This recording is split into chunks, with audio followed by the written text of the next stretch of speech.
Jet engine-powered trucks easily clock over 350 miles per hour. If you like racing, then you will love this. They are really fast and go over 350 miles per hour sometimes. And they can even beat planes that have gotten a head start. Perhaps you'll find it difficult to believe. Why not begin with this video? One day, Neil Donnell missed the adrenaline of his motorsports business and wanted to do something about it.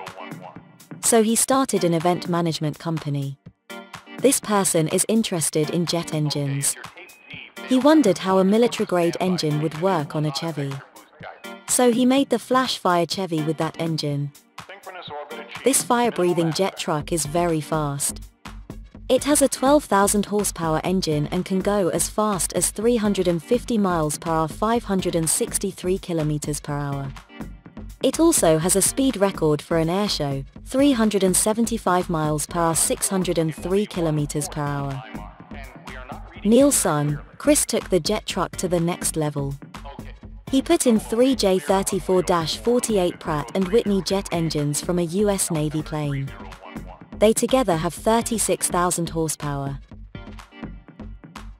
Together, the engines can produce up to 9,525 kilograms of thrust. This force has enabled a jet truck to go as fast as 376 miles per hour.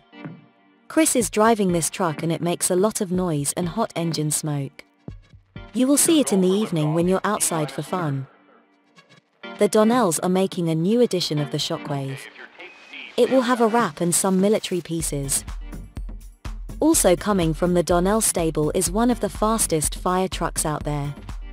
The 1940 model of the Ford fire truck now has found a new push in twin Rolls-Royce Bristol Viper jet engines. The fire truck has 24,000 horsepower. It can go up to 600 kilometers per hour. But it leaves fire in its wake when it goes too fast.